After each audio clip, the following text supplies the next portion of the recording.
सद्गुरू श्री ब्रह्मचैतन्य महाराज गोंदवलेकर यांचं प्रवचन 22 जून. सुख त्यागात आहे, भोगात नाही. अमुक हवे असे वाटले आणि ते मिळाले नाही म्हणजे दुःख होते.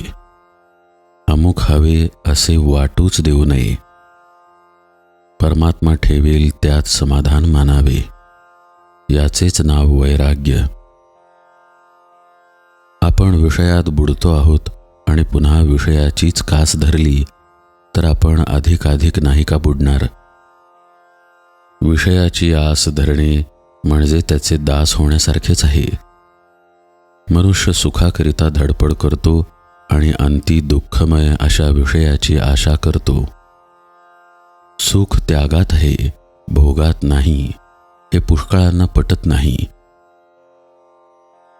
परिसाला लोखंड लागले म्हणजे त्याचे सोने होते, पण रुपयाचे काही सोने होत नाही.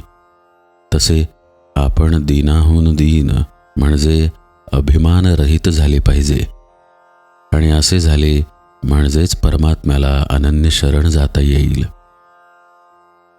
हे व्हायला त्याची कृपाच पाहिजे आणि ती नित्य भाकावी. एखाद्या गोष्टीने आपले मन अस्वस्थ होते ते का बरे? त्या गोष्टीला आपण सत्यत्व देतो म्हणून. हा सर्व खेळ आहे, हे मिथ्या आहे, हे जाणून ज्याप्रमाणे नट नाटकातील आपली भूमिका अगदी खऱ्यासारखी करतो त्याप्रमाणे व्यवहार करावा. सुख समाधान सत्यात असते, मिथ्यात नसते. आजपर्यंत आपण विषय उपभोगले पण त्यात आपल्याला सुख झाले नाही. मग विषय मिथ्या आहेत याची भगवंताने तुम्हाला प्रचिती नाही का दिली? तरीसुद्धा तुम्ही या विषयातच प्रपंच कसा सुधारेल असे मला विचारता. याला काय म्हणावे? जे दुःखमयच आहे त्यात सुख कुठून मिळणार? 2 लहान मुली भातुकली खेळल्या. जी मुलगी गरीब होती तिने पोळ्या आणि गुळांबा केला, पण जी श्रीमंत होती तिने मात्र श्रीखंड आणि बासुंदी केली. पहिलीचा गुळांबा जितका पोट भरायला उपयोगी नाही तितकेच दुसरीचे श्रीखंडही उपयोगी नाही. तसे प्रपंचाचे खरेपण आहे. प्रपंच असण्यासाठी बायको आणि मुले यांची गरज आहेच असे नाही. जो दुसऱ्यावर अवलंबून असतो तो प्रपंचीच असतो. म्हणून मनुष्य एकटा असला तरी प्रपंचीच असतो. दुसऱ्यापासून सुख मिळवण्याचा प्रयत्न करणारा मनुष्य हा प्रपंची होय. 5 जण मिळून प्रपंच बनतो, त्यामध्ये प्रत्येक जण स्वार्थी असतो. मग सर्व सुख एकट्यालाच मिळणे कसे शक्य आहे?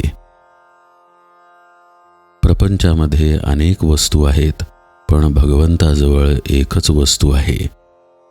प्रपंचामध्ये कितीही वस्तू आणल्या तरी पुऱ्या पडत नाहीत, कारण एका वस्तूच्या आणण्यामध्येच दुसऱ्या वस्तूच्या आणण्याचे बीज आहे. पण भगवंताचे तसे नाही. भगवंताची वस्तू एकदा आणली की ती पुन्हा आणायला नको.